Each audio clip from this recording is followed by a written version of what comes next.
सबको नमस्कार।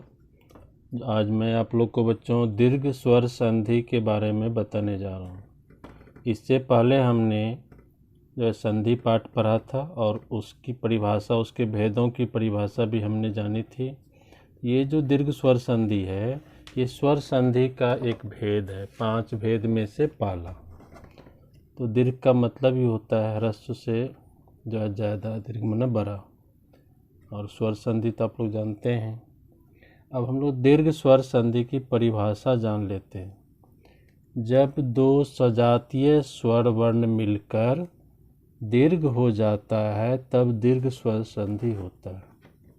अब ये दीर्घ जो है कैसे कैसे होता है हम लोग आगे देखेंगे ही, उदाहरण के माध्यम से हम लोग इसको समझेंगे ही।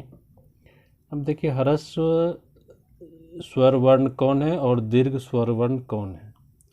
अ, ई, उ और री, ये 4 वर्ण जो हैं ये ह्रस्व स्वर वर्ण है। और इसका दीर्घ जो स्वर वर्ण भी होता है। आ, ई, उ, री, ये भी होते हैं 4। ये इन्हीं चारों के दीर्घ रूप हैं। जैसे अ बोलने में हमें जितना समय लगता है उसका दोगुना समय लगेगा आ बोलने में। ये देखिए छोटी ई भी इसे लोग बोलते हैं, या ह्रस्व ई भी बोलते हैं। ये देखिए बड़ी ई इसको बोलते हैं, या दीर्घ ई भी बोलते हैं। इसमें जितना समय बोलने में लगेगा उसका दूना इसमें लगेगा। देखिए इसमें जितना समय दूना, इसमें जितना समय दूना। ये जो री है दीर्घ री, इसका प्रयोग मूल रूप से संस्कृत भाषा में ही होता है। हिंदी में इसका प्रयोग बहुत कम होते जा रहा है और आगे चल के हो सकता है बंद भी हो जाए। तो ये अब होता है कि अ और अ मिला के आ होता है, ई और ई मिला के ई होता है, उ और उ मिला के उ होता है, री और री मिला के री होता है। अब हम लोग इन्हीं पर आधारित आगे इसका उदाहरण देखेंगे। तो हम उदाहरण जब देखेंगे तो समझ जाएंगे कि कौन किससे मिलने से क्या क्या बनता है। पहले ह्रस्व एवं दीर्घ औकार की संधि। इसमें जितना है सब अ वाला है या अ से बना हुआ आ वाला है। हम इधर किसी को भी जोड़ेंगे तो इधर होगा आ। आप लोग देखिए चारों आ है, यहाँ भी, यहाँ भी, यहाँ भी, यहाँ भी। अब देखिए अ को अ से जोड़ेंगे तो आ ही होगा, अ को आ से जोड़ेंगे तो आ ही होगा, फिर आ को अ से जोड़ेंगे तो आ होगा, आ को आ से भी जोड़ेंगे तो आ ही होगा।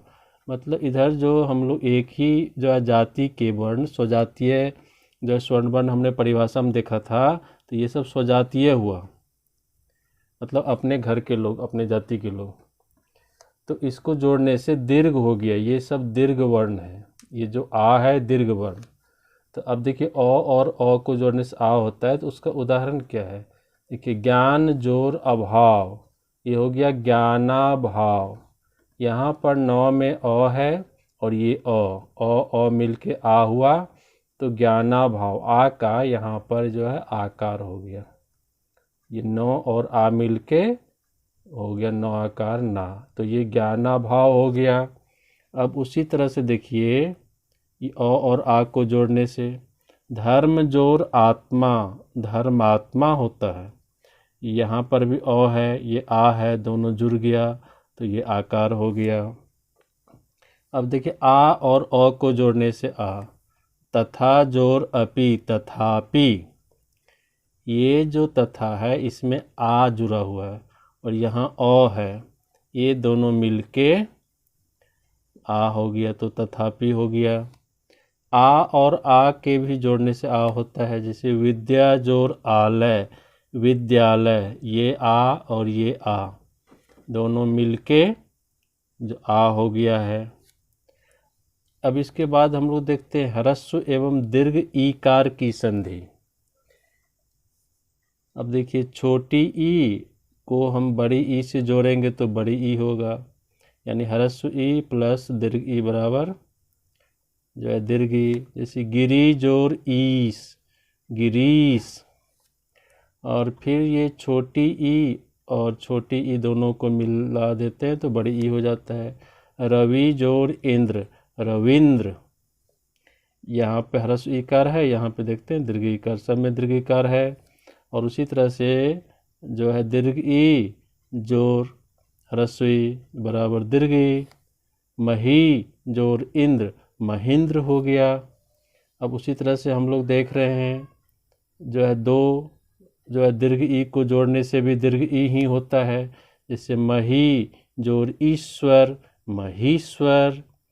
अब इसमें हम जो है एक ही सजातीय वर्णों को जोड़ के देखा है, किसी को पहले लिख दिया, किसी को बाद में लिख दिया, या दोनों को एक साथ लिख दिया। दोनों एक जैसा भी है, दोनों इधर भी एक जैसा है, या दोनों अगल बगल से इसी में से आते, इसके अलावा कुछ नहीं होता है।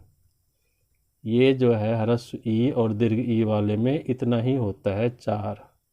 और इससे पहले हम लोग अ वाला में भी देखा 4 ही प्रकार के फार्मूले होते हैं, नियम होते हैं।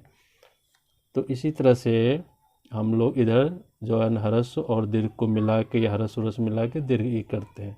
यहाँ सब दीर्घ हो जाता है, इसलिए ये दीर्घ संधि हुआ। ये अब देखिए आगे देखिए, ह्रस्व एवं दीर्घ ऊकार की संधि। अब ये जो है ह्रस्व ऊ, ये भी मूल स्वर है, आप लोगों ने पढ़ा था। तो इसको दोनों को जो ह्रस्व ऊ प्लस ह्रस्व ऊ बराबर दीर्घ ऊ। देखिए इसका उदाहरण, गुरु जोर उपदेश, गुरुपदेश। यहाँ पे र में ह्रस्व ऊकार है और यहाँ पे र में दीर्घ ऊकार है। ये दीर्घ ऊकार इस तरह लिखा जाता है और ह्रस्व ऊकार इस तरह से एक लाइन को सीधा जो है छोटा जो है नीचे कर दिया जाता है बीच से। तो इस तरह से लिखा जाता है, गुरु जोर उपदेश, गुरुपदेश। हम देखिए ऊ ह्रस्व ऊ प्लस दीर्घ ऊ बराबर दीर्घ ऊ। लघु जोर ऊर्मी, लघूर्मी। अब देखिए ऊ, ये दीर्घ ऊ है, ये ह्रस्व ऊ है, ये दोनों मिला के दीर्घ ऊ होगा। वधु, ये दीर्घ ऊ आया। फिर उत्सव, ये ह्रस्व ऊ आया यहाँ का ऊ, तो ये हो गया वधूत्सव। अब देखिए दोनों जो है दीर्घ ऊ है, इसको भी मिलाने से दीर्घ ऊ ही होता है। अब इसका उदाहरण हम लोग देखते हैं, भू जोर ऊर्ध्व, भूर्ध्व। यहाँ दीर्घ ऊ और यहाँ दीर्घ ऊ दोनों को मिला के ये दीर्घ ऊ बनता है। यहाँ वाला और यहाँ वाला दोनों मिलके दीर्घ ऊ बना। अब देखिए री की मात्रा, ह्रस्व एवं दीर्घ रीकार की संधि। रीकार की संधि किस तरह से होती है, ये री जो री बराबर री। इसको बोलने में ज़्यादा टाइम लगाना है और इसमें जितना टाइम देते हैं ह्रस्व री में, उससे इसमें ज़्यादा टाइम लगाना है। अब इसके लिए ज़्यादा शब्द ही नहीं है कि हम उदाहरण दे सकें, तो सिर्फ समझने के लिए एक उदाहरण मैं आप लोग को बता रहा हूँ। पितृजोऋण, पितृण। देखिए तो में एक ऐसे दिए, फिर एक ऐसे दे दिए, तो ये पितृण हुआ। इसी तरह से आप देखेंगे यहाँ जो है दीर्घ री में हमने इसको 2 बार घुमा दिया है। तो चूँकि ये अब सिर्फ संस्कृत भाषा के वर्ण जो है रह गए हैं, पहले ये हिंदी में होते थे, लेकिन अब ये संस्कृत वर्णमाला के अंग हैं, इसलिए इसको हम लोग हिंदी में नहीं पढ़ते हैं। लेकिन हमें जब पितृण लिखना होगा तो हम लोग इस तरह ही लिखेंगे। अब देखिए जो आपने आज दीर्घ जो स्वर संधि को समझा है, तो उसको समझा है कि नहीं समझा है, इसके लिए मैंने कुछ प्रश्न भी आज दे दिए हैं कि नीचे दिए गए शब्दों का संधि विच्छेद करें। अंक है 10। पहला है भानुदय, दूसरा लज्जा भाव, तीसरा कोणार्क, चौथा गिरीन्द्र, पांचवा देखिए अन्नाभाव, देवालय, शिक्षार्थी, कुशासन, योगाभ्यास और हरीश। इन 10 को आप लोग जो उसी तरह से बनाएंगे जिस तरह से हमने ऊपर में बनाया है। ये जो किन किन वर्ण को मिला के ये बना हुआ है, ये भी आप लोग जो लिखेंगे और इसको अलग करके भी लिखेंगे। और यदि सभी सही होंगे तो आप समझेंगे बहुत होशियार हैं, आपको 10 में 10 अंक मिलेंगे। और आज आपने इस वीडियो को इतना ध्यान से देखा समझा, इसके लिए आपको बहुत बहुत धन्यवाद देता हूँ।